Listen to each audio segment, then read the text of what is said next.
எல்லாருக்கும் வணக்கங்க. இன்னைக்கு நாம என்ன ஜியோ பொலிட்டிக்கல் தகவல் பார்க்க போறோம்னா, ஃப்ரெண்ட்ஸ், நம்ம ஊர்ல ஒரு சொல்லாடல் இருக்குது.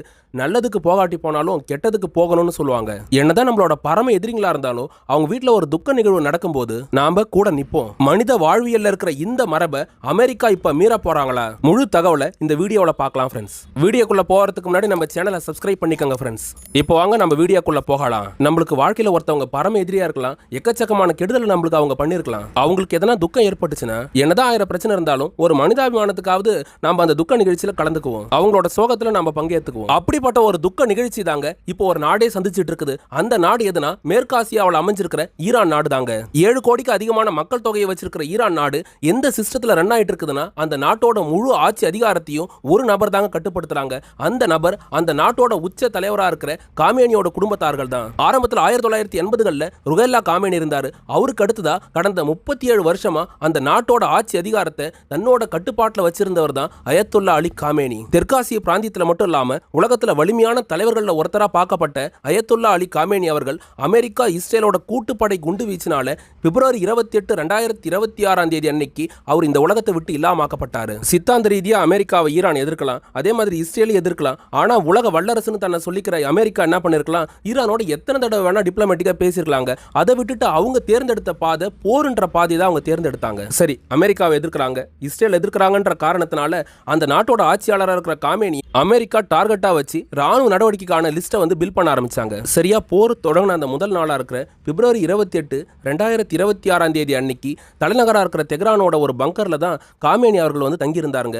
அந்த விஷயம் அமெரிக்காவுக்கும் இஸ்ரேலோட ஸ்பை ஏஜென்சி எல்லாத்துக்குமே நல்லாவே தெரியும், அவங்களோட ராணுவத்துக்கும் நல்லா தெரியும். தெரிஞ்சுதான் காமேனியை இல்லாமக்கணுன்ற எண்ணத்தோட அமெரிக்கா பல குண்டுங்களை அந்த இடத்து மேல வீசி, குறிப்பா பங்கர் பஸ்டர் பாம்புங்களா இருக்க GBU சீரீஸ்ல GBU-28, GBU-57 மாதிரியான பங்கர் பஸ்டர் பாம்புகளை பயன்படுத்தி தான் காமேனியை அமெரிக்கா இல்லாம ஆக்கியிருந்தாங்க. இதுல கூடுதல் தகவலா நான் ஒரு விஷயத்தை சொல்றேங்க. அந்த பங்கருக்குள்ளார காமேனி மட்டும் இல்லங்க, அவரோட மனைவி, அவரோட பேர குழந்தைங்க, மகன்கள் சிலரும் இருந்தாங்க.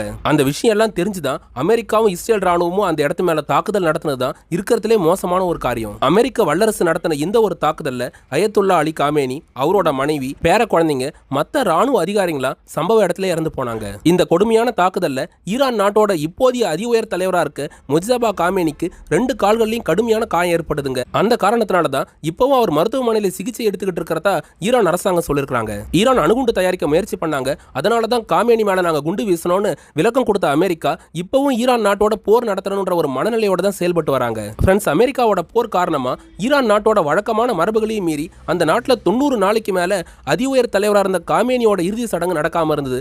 இப்பதான் ஜூலை மாசம் 3ஆம் தேதி இறுதி சடங்குக்கான நகர்வுகளை அந்த நாடு தொடங்கி இருக்காங்க. காமேனியோட உடல் ஈரான் நாட்டில இருந்து ஈராக் நாட்டுக்கு கொண்டு செல்லப்பட்டு இறுதி சடங்குக்கான சில காரியங்களை அங்க பண்ணிட்டு அதுக்கப்புறம் இப்ப ஈரான் நாட்டுக்கு திரும்ப கொண்டு வந்திருக்காங்க.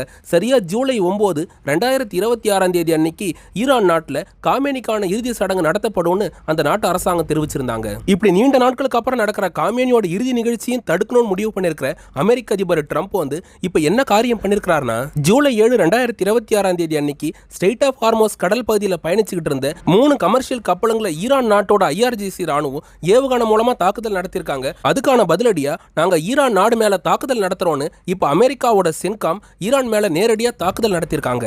ஜூலை 8, 2026 அன்னைக்கு அமெரிக்க அதிபர் ட்ரம்போட உத்தரவுப்படி அந்த நாட்டோட ராணுவ படைங்க ஈரான் நாட்டுல 80 இடங்களை குறி வச்சு மார்ச் மாசம் போறப்ப எந்த அளவு மோசமான தாக்குதலை ஈரானுக்கு எதிராக அமெரிக்கா நடத்தினாங்களோ அந்த அளவு ஒரு தாக்குதலை இப்ப ஒரே நாள்ல நடத்திருக்காங்க.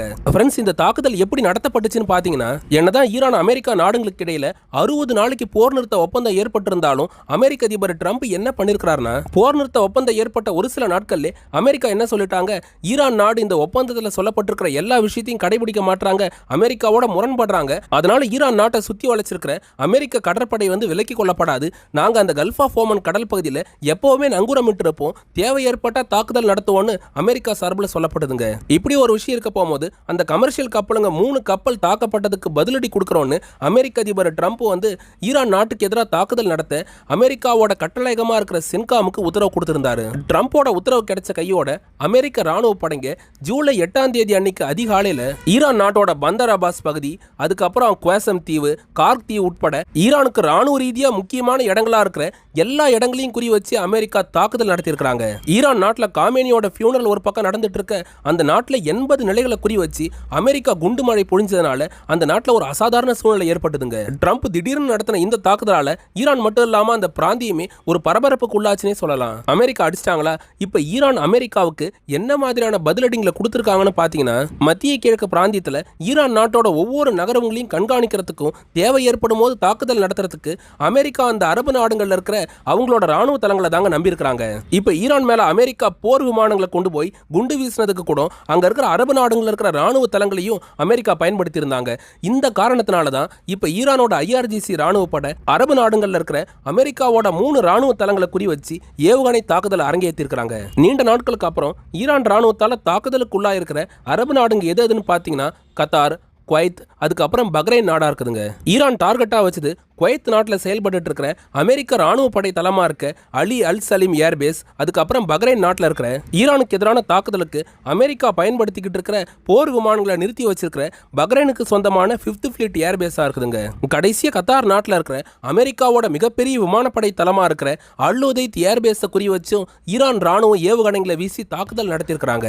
ஈரான் நாட்டோட இந்த ரிட்டாலியேஷன் அட்டாக் சம்பந்தமா கத்தார், பஹ்ரைன் நாடுங்க என்ன விஷயத்தை சொல்லியிருக்கிறாங்கன்னா, ஈரான் ஏவன பேலிஸ்டிக் மிசைல்ஸுங்க எங்க நாட்டோட வான்பரப்புக்குள்ளார நுழையும் போதே எங்களோட ஏர் டிஃபென்ஸ் சிஸ்டம் அதை சரியா கண்டுபிடிச்சு தடுக்க முயற்சி பண்ணதுனால நிறைய ஏவுகணைகளை நாங்க இடைமறிச்சிட்டோம். இருந்தாலும் ஒரு சில ஏவுகணைங்க மட்டும்தான் இந்த ஏர்பேஸுங்களை தாக்கி இருக்குதுன்னு 2 அரசாங்கமும் இந்த தாக்குதல் சம்பந்தமா அவங்க தரப்பு விஷயத்தை சொல்லியிருக்காங்க. அதே சமயம் ஈரானோட இந்த தாக்குதல்ல எங்க நாட்டுல எந்த மக்களும் உயிரிழக்கல, யாருக்கும் காயங்களும் ஏற்படலன்ற அந்த தகவலையும் கத்தார், பஹ்ரைன், குவைத் நாடுங்க சொல்லியிருக்காங்க. 3 அரபு நாடுகளோட வான்பரப்புக்குள்ளாரையும் ஈரான் ஏவன ஏவுகணைகளும் ட்ரோன்ஸுங்களும் உள்ள வந்துகிட்டே இருந்ததுனால 3 நாடுகள்லயும் ஏவுகணை வந்துட்டு இருக்குதுன்றத குறிக்கிற அந்த அபாய ஒலி தொடர்ந்து எழுப்பப்பட்டுட்டே இருந்ததுங்க. அதனால அங்க பொதுமக்கள் கொஞ்சம் பேனிக் ஆனதையும் நம்மளால பார்க்க முடிஞ்சது. இப்படி அமெரிக்கா ஈரான் மேல குண்டு வீசினாங்க. பதிலுக்கு ரிட்டாலியேஷன் அட்டாக்கா அமெரிக்காவோட ராணுவ தளங்களை குறி வச்சு ஈரானும் தாக்குதல் நடத்திட்டாங்க. இதுக்கப்புறம் ட்ரம்ப் வந்து குளோபல் மீடியாஸ் கிட்ட ஒரு அதிர்ச்சிகரமான ஒரு விஷயத்தை அறிவிச்சாருங்க. அது மத்திய கிழக்கு பிராந்தியத்துல திரும்பவும் பிரளயமே வெடிக்க போகுதுன்ற ஒரு பேராபத்துக்கான அறிகுறின்னு தான் நம்ம அதை பார்க்கணும். ட்ரம்ப் அப்படி சர்வதேச ஊடகங்கள் கிட்ட ஈரான் விவகாரம் சம்பந்தமா அதிர்ச்சிகரமா இப்ப என்ன விஷயத்தை அறிவிச்சிருக்காருன்னா, அமெரிக்காவை சார்ந்த கமர்ஷியல் கப்பலுங்களை குறி வச்சு ஸ்டேட் ஆஃப் ஹார்மோஸ் கடல் பகுதியில் ஈரான் ராணுவம் அத்துமீறி தாக்குதல் நடத்தியிருக்காங்க. போர் நிறுத்த ஒப்பந்தத்தை நீண்ட இழுபறிக்கு அப்புறம் பேச்சுவார்த்தை நடத்தி சரி ஈரான் இதுக்கு மேலேயும் திருந்துவாங்க, அவங்களுக்கு ஒரு வாய்ப்பு கொடுக்கலான்னு தான் அமெரிக்கா சார்பா நான் போர் நிறுத்த ஒப்பந்தத்துக்கு 60 நாளைக்கு ஒத்துக்கிட்டு அதில் கையெழுத்திட்டு இருந்தேன். ஆனா ஈரான் ஆட்சியாளர்கள் அந்த அமைதி ஒப்பந்தத்தை மீறத்துக்கு என்னென்னலாம் பண்ண முடியுமோ அதை தான் தினம் பண்ணிக்கிட்டு இருக்காங்கன்னு ட்ரம்ப் பேசியிருக்கிறாங்க. கடைசியா ட்ரம்ப் சொன்ன இன்னொரு விஷயம் என்னன்னா, தற்காப்புக்காக ஈரானோட 80 நிலைகளை குறி வச்சு அமெரிக்க ராணுவம் தாக்குதல் நடத்துச்சு, அதை அப்படியே விட்டுட்டு இருக்கணும். ஆனா ஈரான் திரும்பவும் ரிட்டாலியேஷன் அட்டாக் பண்றாங்க, இதை எங்களால ஏத்துக்க முடியாது. மேலும் அமைதி ஒப்பந்தத்தில் சொல்லப்பட்டிருக்கிற எந்த ஷரத்துக்குமே ஈரான் ஒத்துழைக்கவே மாட்டாங்க.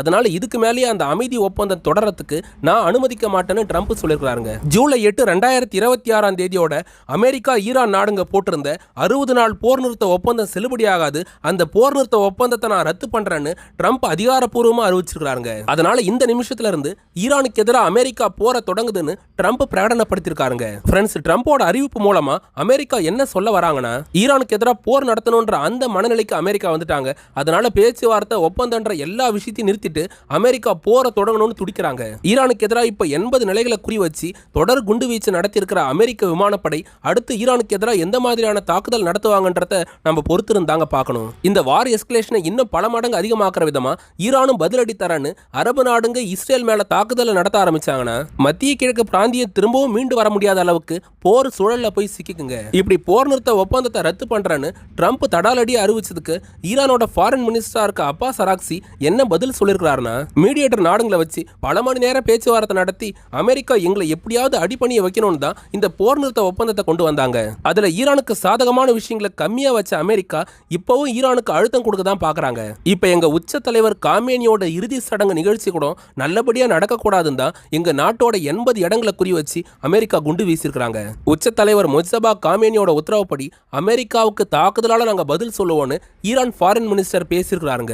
ஈரானுக்கு எதிராக ட்ரம்ப் திரும்பவும் போற தொடங்கி இருக்கிறத பத்தி நீங்க என்ன நினைக்கிறீங்கன்றத கமெண்ட்ல பதிவு பண்ணுங்க. இதோட இந்த வீடியோவை முடிச்சுக்கிறாங்க. இந்த மாதிரி நிறைய டிஃபென்ஸ், ஜியோ பாலிடிக்ஸ் தகவலை தெரிஞ்சுக்க நம்ம சேனலை சப்ஸ்கிரைப் பண்ணிக்கோங்க. தொடர்ந்து சப்போர்ட் பண்ணுங்க. ஃப்ரெண்ட்ஸ், எங்களுக்கு சில நண்பர்கள் யூடியூபோட சூப்பர் தேங்க்ஸ் ஆப்ஷன் பக்கத்துல நாங்க கொடுத்திருக்கிற QR கோட் மூலமா ஹெல்ப் ஹெல்ப் பண்ணுறாங்க. நீங்களும் அந்த ஆப்ஷன்ஸை பயன்படுத்தி உங்களால் முடிஞ்ச ஹெல்ப்பை எங்களுக்கு பண்ணலாம் ஃப்ரெண்ட்ஸ். யூபிஎஸ்சி, ரயில்வே எக்ஸாம், டிஎன்பிஎஸ்சிக்கு ஏற்ற சில புத்தகங்களை நாங்கள் டேக்டு ப்ராடக்ட்ஸாக கொடுத்துருக்கோம். அதையும் போய் செக் பண்ணி பாருங்க. மக்களோட உயிரை பறிக்கிற இந்த போருங்களை நடத்தி வல்லரசுங்க என்னங்க சாதிக்க போகிறாங்க? இந்த போருங்க எல்லாத்தையும் அடியோட கை விட்டுட்டு மக்களுக்கான அடிப்படை தேவையாக இருக்க கல்வி, உணவு, மருத்துவத்துக்கு அவங்க முக்கியத்துவம் கொடுக்கணுங்க. மற்றும் ஒரு டிஃபென்ஸ் ஜியோ பாலிட்டிக்ஸ் தகவலோட நாளைக்கு உங்களை வந்து சந்திக்கிறேன். அது வரைக்கும் உங்ககிட்ட இருந்து விடை பெறுவது ஆல் இன் தமிழ்.